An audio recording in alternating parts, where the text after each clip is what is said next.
और चलिए फिलहाल सीधे रुक करते हैं मुख्यमंत्री योगी आदित्यनाथ की प्रेस कॉन्फ्रेंस का। आज नोएडा के दौरे पर हैं। फर्स्ट वेव से ही ये लगातार चलता रहा। इस कार्यक्रम को हम लोगों ने निरंतरता प्रदान की है और ये कार्यक्रम हमारा निरंतर अभी भी चल रहा है और हम इसको लेकर के अभी भी उसी प्रकार से टीमें बनी हुई हैं। लेकिन फर्स्ट वेव आई थी, हमने टीम 11 बनाई थी।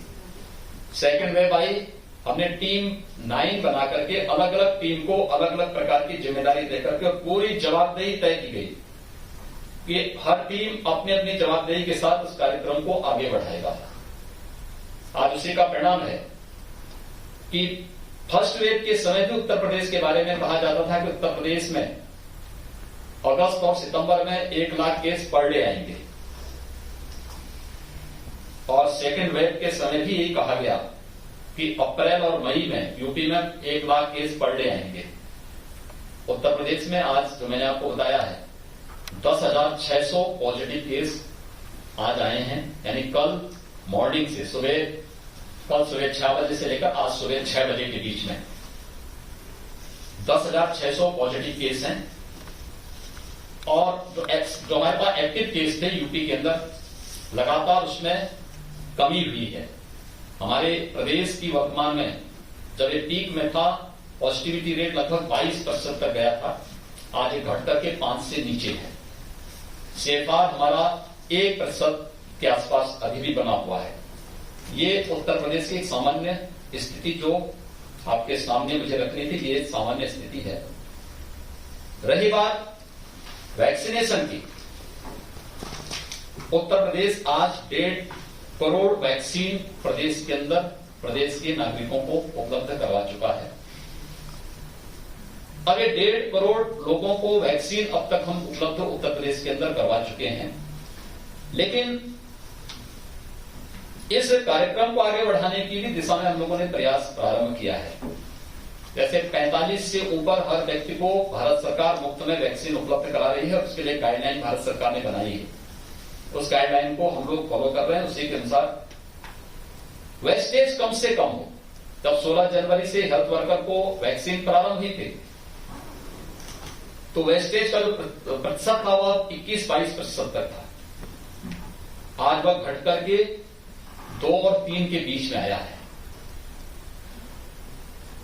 हम लोगों ने 1 मई से प्रदेश के अंदर 18 से 44 आयु वर्ग को भी वैक्सीन देना प्रारंभ किया है। हम लोगों ने पहले चरण में उन 9 जनपदों को लिया था जहां पर पॉजिटिविटी रेट सर्वाधिक थी और जहां पे ज्यादा एक्टिव केस थे।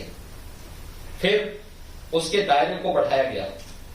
हम लोग कल से 23 ऐसे जनपदों में वैक्सीन 18 से 44 के बीच में वैक्सीन देने की कार्रवाई प्रारंभ करने जा रहे हैं।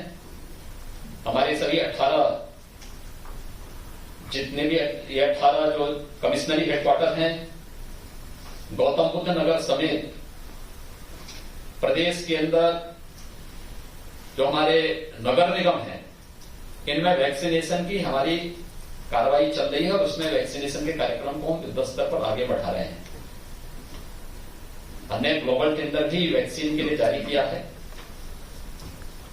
पेरिड में 6 कंपनियों ने इसमें भाग लिया था और उस पर उन लोगों की कुछ क्वेरीज थी, उसको आगे बढ़ा करके हम लोग उसको आगे बढ़ा रहे हैं। लेकिन भारत सरकार वैक्सीन की आपूर्ति अभी हमारे पास जिस तरीके से हम लोग वैक्सीन के कार्यक्रम को चला रहे हैं और जो उपलब्धता है उसके अनुसार वैक्सीन कि हमने उतने सेंटर भी बनाए हैं जो वेस्टेज तक पहुंचाने की इस कार्रवाई को हम आगे बढ़ा रहे हैं।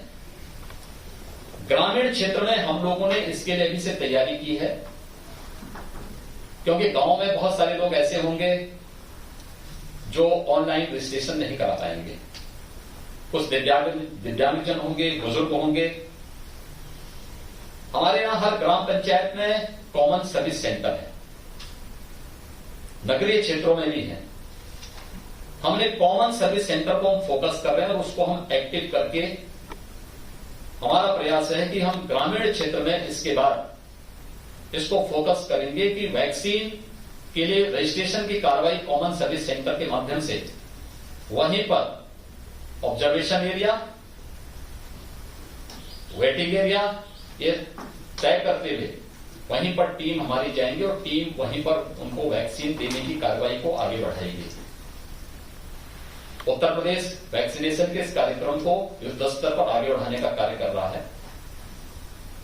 जो आशंकाएं पहले व्यक्त की जा रही थी और जो चिंता आपकी है, मुझे लगता है कि उन आशंकाओं से ये चिंता भी स्वाभाविक रूप से निकलेगी। लेकिन मैं स्वयं 9 मई से फील्ड में हूं और 8-9 मई से मैं 7 मई से फील्ड में हूं। मैं मुरादाबाद के ही गांव में गया था, बरेली में भी गांव में गया था, वाराणसी में भी गया था, गोरखपुर में भी गया था, अलीगढ़, मथुरा, आगरा और जिन 5 जनपदों का आज और कल मेरा दौरा है, यहां पर भी ग्रामीण क्षेत्र का भी मैं भ्रमण करने वाला हूं, देख रहा हूं। ये सच है कि इसमें अवेयरनेस की आवश्यकता है और लोग ग्रामीण क्षेत्र में इसके बारे में खूब अवेयर भी हैं, जागरूक हैं। हाँ, टेस्ट के बारे में जो एक बात कही गई कि टेस्ट कराने से लोग परहेज कर रहे हैं, लेकिन जब आरआरटी की टीम वहां जाएगी, वहां उनके पास जा रही है, लोग टेस्ट करवा रहे हैं। ये पहली व्यवस्था हमने पीएससी और सीएससी में दी थी, तो हमने कहा नहीं, पीएससी सीएससी में कोई नहीं आएगा, क्योंकि कोई पीएससी किसी के लिए 1 किलोमीटर पर है, किसी के लिए 10 किलोमीटर भी है। और इस समय जो माहौल उनके सामने होगा, उनको देखते हुए उनको वहां बुलाना नहीं, भीड़ नहीं होना चाहिए, बल्कि हमारी टीम उन तक पहुंचे। इसलिए हमने रैपिड रिस्पांस टीम गठित की है। लगभग 8000 के आसपास ये रैपिड रिस्पांस टीम अपने साधन से वहां जाती है, उनका सैंपल लेकर के, और एंटीजन टेस्ट में 15 मिनट के अंदर रिपोर्ट सामने आ जाती है। तो ये सारी चीजें वहां पर देने का कार्य युद्ध स्तर पर इसको आगे करने का कार्य किया जा रहा है और लोग वहां पे करा भी रहे हैं। हम लोगों ने इस अभियान में जो ऐसे लक्षण युक्त और संदिग्ध मामले अब तक हमें 15 मई तक मिले थे, लगभग 3 लाख से ऊपर थे, तो इन लोगों का सबका टेस्ट भी कराया है ग्रामीण क्षेत्र में। और इनका टेस्ट कराने के साथ इन लोगों को, सभी लोगों को मेडिकल किट भी वहां पर उससे पहले ही निगरानी समिति उपलब्ध करवा चुकी थी। ये कार्रवाई हमारे प्रदेश के अंदर अब तक की चल रही है और इसीलिए हम लोगों ने गांव की तरफ मई प्रथम सप्ताह में ही रुख करते हुए व्यापक पैमाने पर इस कार्यक्रम को आगे बढ़ाया। हमने 3rd वेव की भी तैयारी की है और इसलिए की है क्योंकि उत्तर प्रदेश तो पहले से ही हमारे 38 जनपद ऐसे हैं जहां पर हमने इंसेफ्लाइटिस को लड़ते समय इसके लिए व्यापक कार्य योजना बनाई है और पिछले 3-4 वर्षों के अंदर आपने इंसेफ्लाइटिस के खिलाफ उत्तर प्रदेश की लड़ाई को देखा होगा। उत्तर प्रदेश के अंदर इंसेफ्लाइटिस 1977 से लेकर के 2017 तक हर वर्ष 1200 से 1500 बच्चों की मौत होती थी इंसेफ्लाइटिस से। और अगर आप विगत वर्ष के आंकड़े देखेंगे तो कुल 63 मौतें हुई थी। हम लोगों ने वहां पे 7-8 विभागों को मिलाकर के एक समन्वय समिति बनाई है। वक्त यहां पर ब्रेक का, बहुत जल्द वापस लौटते हैं।